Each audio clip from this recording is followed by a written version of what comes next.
In this video, we will discuss about joint variation. What is joint variation? Joint variation क्या है? So, if I have some quantities, यानी अगर मेरे पास कुछ quantities हैं such that first quantity is y and the second quantity is x. यानी मेरे पास दो quantities हैं. First जो quantity है ना हम कह देते हैं वो y है और second quantity वो x है. इसी तरह हम एक और क्वांटिटी ले लेंगे वो है z. ये थर्ड एक क्वांटिटी है. हम कहते हैं if y varies directly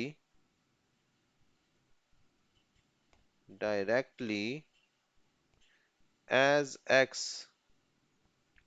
तो हम इसको मैथमेटिकली इस तरह से लिख सकते हैं y is directly proportional to x. और अगर हम यहां पे लिखें if y varies inversely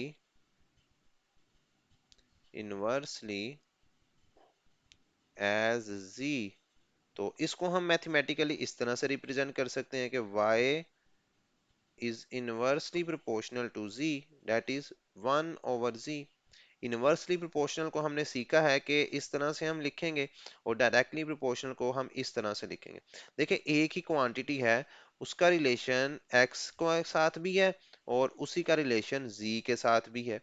तो एक के साथ वो रिलेशन जो है वो डायरेक्ट रिलेशन है और इसी तरह से जो दूसरी क्वांटिटी है उसके साथ रिलेशन इनवर्स रिलेशन है.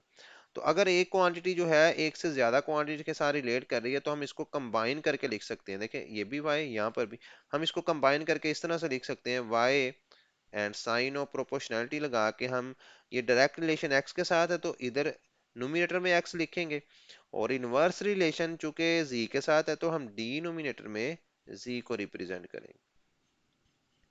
तो इस ये जो हमारे पास है इसको हम बोलते हैं जॉइंट वेरिएशन. ये जो अभी अभी हमने एक प्रोसेस किया है कि दोनों को हमने कंबाइन कर दिया है, इसको हम नाम देते हैं जॉइंट वेरिएशन का. यानी हमने कंबाइन कर दिया है डायरेक्ट वेरिएशन, चूंकि यहाँ पे डायरेक्टली वेरीज कर रही थी तो हमने डायरेक्ट वेरिएशन को और इनवर्स वेरिएशन को कंबाइन कर दिया.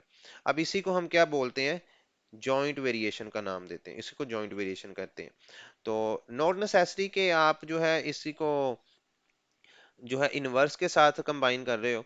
तो इस तरह आपके पास कोई और दो क्वांटिटी हो सकती हैं, जैसे हम कह सकते हैं y is directly proportional to u and y is directly proportional to x. तो आप इसको भी कंबाइन कर सकते हो और y pro sign of proportionality लगाओगे एंड x u. तो इस तरह हम कंबाइन करेंगे तो ये भी जॉइंट वेरिएशन ही कहलाएगा. अब यहाँ पे अगर हम इक्वालिटी का साइन अगर हम यहाँ पे लगाएंगे, चूंकि जब प्रोपोर्शनैलिटी का साइन हम रिमूव करेंगे तो हमें पता है यहाँ पे इक्वल लगाया जाएगा और एक कांस्टेंट लगाते हैं और x और z वैसे ही लिखे जाएंगे. Here k is known as constant of variation. Yes, constant of variation, ये कांस्टेंट ऑफ वेरिएशन कहलाएगा. अब यहाँ लिखेंगे y is equal to k x over z. इसको हम इस तरह से रिप्रेजेंट कर सकते हैं. अब फर्दर अगर हम बात करें एक एग्जांपल की तो हम एक एग्जांपल डिस्कस करते हैं. एग्जांपल इसी तरह से है, न्यूटन्स लॉ ऑफ ग्रेविटेशन से मुतल्लिक हम बात करेंगे.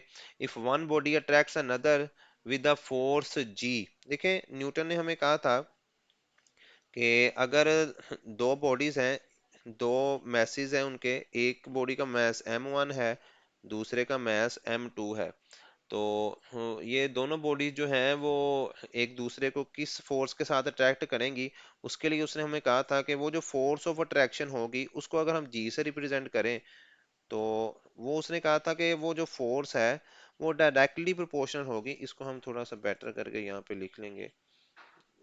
बेटर यहाँ पे हम उसने कहा था अगर वो फोर्स जी है, लेट्स सपोज, तो फोर तो वो जो फोर्स है वो डायरेक्टली प्रोपोर्शनल होगी प्रोडक्ट ऑफ देयर मासेस. यानी इन मैसेज का अगर हम प्रोडक्ट लेंगे तो वो यहाँ पे आएगा m1 m2. तो इनके मैसेज के प्रोडक्ट के डायरेक्टली प्रोपोर्शनल होगी वो फोर्स. ठीक है जी.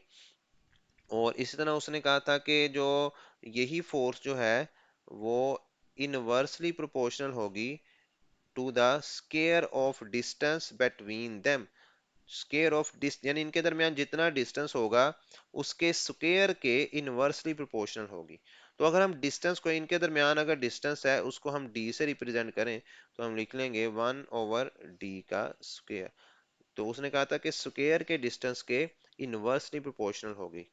तो यहाँ पर जो ग्रेविटेशनल फोर्स है वो इक्वल है प्रोडक्ट ऑफ देयर मैसेज, यानी डायरेक्ट वेरिएशन है इसके साथ। इसी तरह square of distance between them के इनवर्सली प्रोपोर्शनल है। ठीक है, अगर हम इनको अब कंबाइन करें तो हम कंबाइन करके इसको लिख सकते हैं जी साइन ऑफ प्रोपोर्शनैलिटी लगाएंगे और ऊपर हम लिखेंगे डायरेक्टली प्रोपोर्शनल है m1 m2 के साथ, तो हम m1 m2 नोमिनेटर में लिखेंगे। इनवर्सली प्रोपोर्शनल है डी स्क्वायर के साथ, तो हम यहाँ पे नोमिनेटर में डिनोमिनेटर में हम डी स्क्वायर लिखेंगे। तो इस तरह से हमने देखे इन दोनों वेरिएशन को कंबाइन करके लिख लिया है। तो ये है हमारे पास जॉइंट वेरिएशन। तो होप डैट के आपको इसकी अच्छे तरह समझ आ चुकी होगी। ये लास्ट में आप इसको ऐसे इस तरह से आप पढ़ सकते हो कि g varies directly as m1 m2 and inversely as t square। तो यहाँ तक ही हमारा ये टॉपिक जॉइंट वेरिएशन का कंप्लीट होता है।